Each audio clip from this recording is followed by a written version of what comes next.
Dalam salah satu surat yang ditulis oleh filsuf Stoik Seneca kepada sahabatnya Lucilius, ia berkata, "Ada banyak hal, Lucilius, yang lebih menakutkan daripada yang benar-benar menghancurkan kita.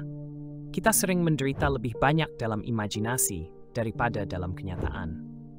Kalimat ini sangat relevan dengan kebiasaan orang yang sering kali merasa cemas tentang masa depan dibandingkan dengan apa yang sedang terjadi di saat ini. Siang dan malam, pikiran mereka seringkali tersesat ke dalam dunia misterius dari apa yang belum terjadi, menghitung dan merencanakan bagaimana menghadapi nasib buruk yang mungkin datang. Meski mereka berusaha keras mengendalikan masa depan, tetap saja mereka tidak bisa lepas dari batasan masa kini. Ini karena masa depan sesungguhnya tidak ada, kecuali hanya dalam pikiran kita. Kita tidak bisa hidup di masa depan, juga tidak bisa meramalkannya dengan akurat. Walaupun kita telah merencanakannya sedemikian rupa, kenyataan seringkali muncul dengan cara yang tak terduga dan berbeda dari yang dibayangkan. Namun, banyak dari kita tetap berfokus pada hal yang tidak diketahui, membayangkan tanpa henti tentang bagaimana sesuatu yang tak terduga akan datang. Seneca mengamati hal ini tidak hanya pada Lucilius, tetapi juga pada orang-orang di sekitarnya.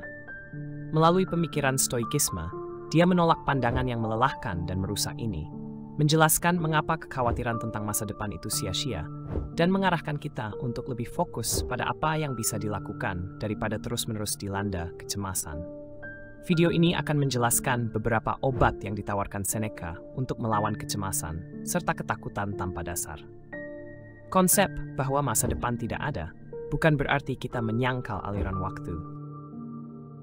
Kita tahu bahwa apa yang terjadi sekarang akan segera menjadi masa lalu, dan kita akan terus terseret ke dalam arus hal-hal baru, seperti sebuah puncak gunung yang harus menghadapi badai salju berkepanjangan. Badai salju tidak bisa dikendalikan, datang dari segala arah dengan kecepatan yang berbeda, membawa serpihan salju dengan berbagai bentuk. Gunung tersebut tidak dapat memprediksi apa yang akan datang. Ia hanya bisa bertahan dan menyaksikan serpihan salju datang dan pergi, seperti kita menyaksikan momen-momen dari masa depan berubah menjadi masa lalu. Kita tahu ada sesuatu yang akan datang, namun sekeras apapun kita mencoba, kita tetap berperilaku seperti seorang pemanah yang menembak dalam kegelapan. Itulah mengapa masa depan yang kita bayangkan tidak memiliki fondasi yang kuat, karena ia hanyalah sekumpulan ide, mulai dari tebakan liar hingga prediksi berdasarkan hasil masa lalu. Namun, banyak orang yang masih terbebani oleh ide-ide ini. Membiasai gas menderita akibat tak dasar yang hanya berlandaskan spekulasi, bukan fakta. Seperti yang Seneca katakan, kebenaran memiliki batasan tertentu, tetapi hal-hal yang muncul dari ketidakpastian diserahkan kepada spekulasi dan pelepasan tanggung jawab dari pikiran yang dipenuhi ketakutan. Ia menyadari bahwa beberapa hal memengaruhi kita sebelum mereka muncul, dan beberapa hal bahkan tidak pernah benar-benar terjadi, namun tetap membuat kita menderita. Menurut Seneca, ini terjadi karena kita memiliki kebiasaan melebih-lebihkan, membayangkan, atau memprediksi kesederhanaan semacamnya. Seneca kemudian menggambarkan sifat pikiran manusia yang kadang menciptakan gambaran palsu tentang keburukan, bahkan ketika tidak ada keburukan yang nyata. Seperti yang ia katakan, pikiran memutarbalikkan sebuah kata dengan makna samar menjadi yang paling buruk, atau membayangkan adanya permusuhan yang lebih serius dari kenyataannya, bukan menilai seberapa marah musuhnya, tetapi apa yang bisa dilakukan musuh jika ia marah. Kebiasaan manusia untuk khawatir ini bukan hanya tidak nyaman, tetapi juga memiliki banyak bukti ilmiah yang menunjukkan bahwa kecemasan dapat benar-benar membuat kita sakit. Artinya, meskipun masa depan tidak ada, kita membuat diri kita sendiri jatuh sakit karena kekhawatiran tentang hal itu. Beruntung, karya-karya Seneca memberikan kita obat untuk melawan kebiasaan khawatir yang seringkali tidak perlu ini. Lalu, apa saja solusi yang diusulkan Seneca untuk melawan kebiasaan manusia yang cemas tersebut? Salah satu solusinya adalah memperkuat pikiran dengan gagasan dan kebenaran tentang realitas, serta mengubah cara kita menghadapi takdir. Pertama-tama, dia mengingatkan Lucilius bahwa meskipun banyak hal buruk yang telah terjadi padanya, ia selalu mampu menghadapinya dengan teguh. Jadi, tampaknya entah bagaimana, Seneca selalu memiliki cara untuk menghadapi kesulitan.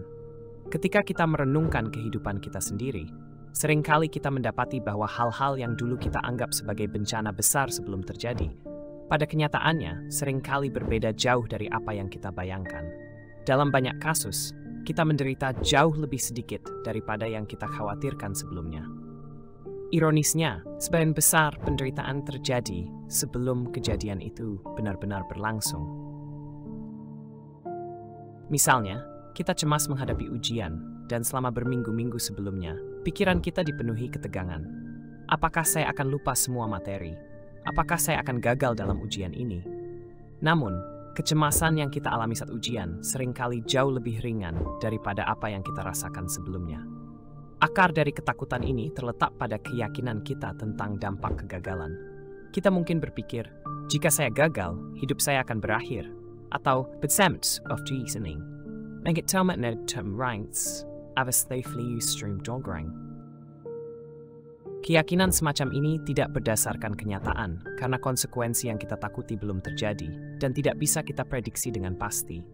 Seberapa logis pun pikiran negatif kita tentang masa depan, selama hal itu belum benar-benar terjadi, tidak ada alasan untuk terlalu memikirkannya. Seneca dalam salah satu suratnya berkata, Anda mungkin bertanya, bagaimana saya tahu apakah penderitaan saya nyata atau hanya imajinasi? Inilah aturan untuk masalah seperti itu. Kita disiksa oleh hal-hal yang ada di masa kini, atau oleh hal-hal yang akan datang, atau oleh keduanya. Tentang hal-hal yang terjadi saat ini, keputusan sangat mudah. Jika tubuh Anda sehat dan Anda tidak terluka oleh apapun dari luar, biarkan yang akan datang. Hari ini, tidak ada yang salah. Dalam surat yang sama, Seneca juga menasihati Lucilius untuk berhati-hati terhadap pengaruh luar ketika menghadapi situasi pribadinya. Menurutnya, lebih baik kita mempercayai diri sendiri dan merenungkannya secara mandiri, karena kita lebih memahami kondisi kita sendiri daripada orang lain. Kita seringkali mudah dipengaruhi oleh pendapat dan pandangan orang lain.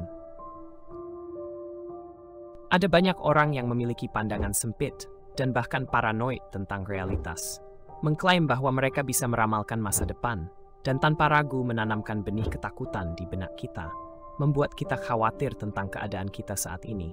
Seneca menyarankan sahabatnya untuk menggunakan akal sehat dan bertanya, apakah dia sedang mengubah sesuatu yang sebenarnya bukan masalah menjadi masalah.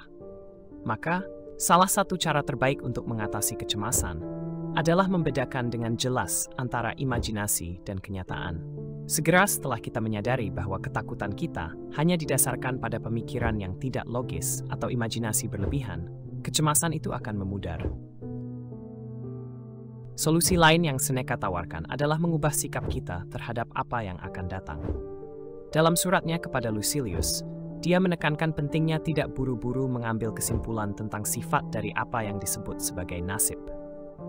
Dalam konteks ini, fortune merujuk pada Fortuna, dewi keberuntungan, peluang, dan takdir dalam mitologi kuno. Melihat keterbatasan pemahaman manusia, tidak hanya tentang apa yang akan terjadi dan bagaimana hal itu akan terjadi, tetapi juga tentang bagaimana peristiwa-peristiwa tersebut mempengaruhi kehidupan kita. Seneca menganjurkan agar kita berhati-hati dalam menilai nasib. Kadang-kadang, bencana yang kita ramalkan benar-benar terjadi. Namun seringkali, keadaan berubah dengan cara yang tak terduga, dan kita justru selamat dari kesulitan. Hal ini dapat digambarkan dengan cerita Buddhis tentang seorang pria yang dikejar oleh harimau. Dia melompat ke dalam sumur tua dan menemukan seekor ular di dasar sumur. Pria itu memegang erat akar pohon yang menjulur dari dinding sumur, tetapi akar itu sedang digigit oleh tikus. Nasibnya tampak sudah ditentukan, tetapi tiba-tiba dari suatu tempat, Fortuna memberikan jalan keluar baginya. Kesulitan bisa datang kapan saja, tetapi keberuntungan juga bisa muncul dalam situasi yang paling buruk. Bahkan nasib buruk pun tidak konsisten, kata Seneca. Oleh karena itu, solusi Seneca adalah menjaga pikiran kita tetap terbuka tentang masa depan, dengan menyadari bahwa kita tidak bisa menilai sifat dari suatu peristiwa sebelum itu terjadi, dan konsekuensinya terungkap. Seneca, dalam surat-suratnya, sering mengingatkan kita untuk melihat segala sesuatu dengan bijak, dan tidak terburu-buru menilai apa yang belum terjadi. Dalam salah satu kutipan, ia berkata, "Mari kita perhatikan masalah ini dengan hati-hati. Mungkin saja beberapa masalah akan menimpa kita, tapi itu belum menjadi kenyataan saat ini. Berapa kali hal-hal tak terduga telah terjadi? Berapa kali prediksi kita tentang sesuatu tidak pernah terwujud? Dan bahkan jika takdir telah menetapkan bahwa itu akan terjadi, apa gunanya terburu-buru merasakan penderitaan itu? Anda akan menghadapinya ketika saatnya tiba. Jadi sementara menunggu, berharaplah pada sesuatu yang lebih baik." Pernyataan ini tidak mengajarkan kita untuk mengabaikan kemungkinan bahwa hal-hal buruk bisa terjadi. Seneca tidak mendorong temannya untuk mengabaikan potensi kesulitan di masa depan. Sebaliknya, dia mendorong kita untuk memperhatikan dengan bijak. Di satu sisi, mengabaikan kesulitan adalah tindakan yang bodoh. Namun di sisi lain, tidak bijak jika kita membiarkan tanda kecil kemalangan memicu kepanikan yang berlebihan. Inti dari pesan Seneca adalah jalan tengah antara ketidaktahuan dan obsesi. Jalan ini mengajak kita untuk menilai situasi dengan jernih, menjaga pikiran tetap terbuka terhadap segala kemungkinan yang ada. Jika kita bisa bersikap demikian, kita akan menyadari bahwa tidak semua hal adalah seperti yang terlihat, dan takdir bisa berubah sewaktu-waktu, seperti badai musim dingin yang datang dan pergi dengan kecepatan tak terduga. Ketika kita memandang masa depan dan bahkan masa kini, seringkali kita salah dalam menilainya. Ketakutan kita tentang masa depan seringkali memiliki dasar yang kuat. Faktanya, dalam banyak kesempatan, apa yang kita khawatirkan ternyata tidak terjadi, atau setidaknya tidak seburuk yang kita bayangkan. Bahkan jika nasib buruk benar-benar akan datang, selama itu belum terjadi, mengapa kita harus membuang waktu dengan menderita secara imajinatif? Ini bukan hanya cara untuk melindungi pikiran, tetapi juga membantu kita untuk hidup di saat ini daripada dibayangi oleh kekhawatiran akan hal-hal yang belum tentu terjadi. Seneca selalu menekankan pentingnya mengendalikan pikiran dan emosi kita. Kita memang tidak bisa mengendalikan takdir, tetapi kita bisa mengendalikan bagaimana kita bereaksi terhadapnya. Kekhawatiran tidak akan menghentikan malapetaka, tetapi justru akan menguras energi dan kesehatan kita untuk hal-hal yang belum tentu terjadi. Daripada terjebak dalam kekhawatiran, lebih baik kita menggunakan waktu dan pikiran untuk fokus pada hal-hal yang positif, berharap pada hasil yang lebih baik. Ini bukan tentang hidup dalam mimpi, melainkan cara untuk menemukan keseimbangan antara kenyataan dan harapan, antara tangan dan peluang. Pada kenyataannya, tidak ada yang bisa memastikan apa yang akan terjadi di masa depan. Namun, jika kita siap menghadapi segala kemungkinan dengan ketenangan pikiran, bahkan jika yang terburuk terjadi, kita sudah siap untuk menghadapinya. Ketenangan dalam menghadapi ketidakpastian adalah kunci untuk hidup lebih damai dan bermakna. Terima kasih telah menonton video ini. Semoga Anda mendapatkan wawasan berharga. Jangan lupa untuk like, share, dan subscribe agar tidak ketinggalan konten berikutnya. Sampai jumpa.